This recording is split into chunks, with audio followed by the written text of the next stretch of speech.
হয়ে গেছে, কিন্তু অত বেশি কিন্তু ঝোল নেই, মোটামুটি আর কি গামা গামা হয়েছে, মাখা মাখা টাইপের হয়েছে কিন্তু বন্ধুরা দেখো।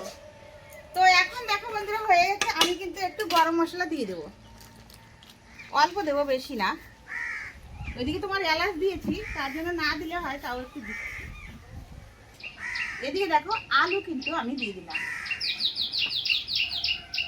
এদিকে দেখো বন্ধুরা কি কি দিচ্ছি দেখো, নারকল কেটে নিয়েছি ঝিরি ঝিরি করে দিয়ে দিচ্ছি, এই দেখো। আর এদিকে কিন্তু এই দেখো আদা বাটা, এই দেখো জিরে বাটা, এই দেখো শুকনো লঙ্কা বাটা, এই দেখো রসুন বাটা, এই দেখো কাঁচা লঙ্কা বাটা আমি কিন্তু দিয়ে দিলাম, কেননা ঝাল ঝাল করে করব আর অন্যরকম করে করব, ওই জন্য কিন্তু আমি অন্যভাবেই করছি। খাসির মাংস এনেছি, তো খাসির মাংসটা কিন্তু আজকে আমি অন্যরকম করব। তো কেউ বলে খাসির মাংস, কেউ বলে মটন, তো বেশিরভাগ পাড়াগাঁ গ্রাম এখানে কিন্তু খাসির মাংসই বেশি বলে, মটনটা একটু কম বলে। তো চলো আমি আজকে কিভাবে করছি তোমরা দেখো, আমি কিন্তু অন্যভাবে করব। তো দেখো আমি কিভাবে করছি, এই দেখো। এদিকে দেখো টমেটো কুচি আর পেঁয়াজ কুচি দিয়ে দিচ্ছি, আর এই দেখো এদিকে কিন্তু রসুন তো চাই। তো এদিকে দেখো মাংস কিন্তু আমি এখন দিয়ে দিচ্ছি দেখো।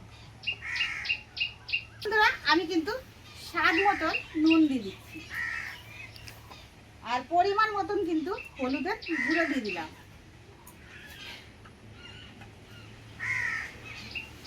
এখন কিন্তু বন্ধুরা আমি কিন্তু তেল দিয়ে দেব, তেল দিয়ে দিলাম, ভালো করে কিন্তু আমি চটকে চটকে মাখিয়ে নেব। কড়াইটা কিন্তু গরম হয়ে গেছে, আমি একটু তেল দিয়ে দিচ্ছি দেখো।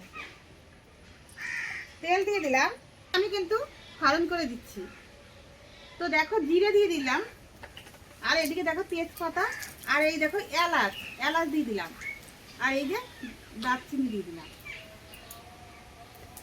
মাংস মাখিয়ে রেখেছি আমি কিন্তু এখন দিয়ে দিলাম,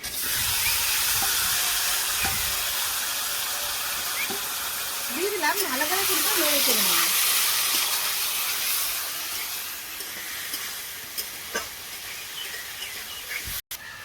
বন্ধুরা দেখো আমি কিন্তু 1.5 ঘন্টা ঢাকা দিয়ে রাখবো, তার মাঝে মাঝে কিন্তু ঢাকনা তুলে নাড়াচাড়া দিয়ে দিব। তো দেখো আমি কিন্তু ঢাকা দিয়ে রাখছিলাম দেখো, মাঝে মাঝে কিন্তু ঢাকনা তুলে তুলে নেড়ে চেড়ে দিয়েছি, আবার দেখো এখন নেড়ে চেড়ে দিচ্ছি দেখো, একদম কিন্তু সুন্দর করে কষানিতে এখন জল দিয়ে দিচ্ছি দেখো খেতে।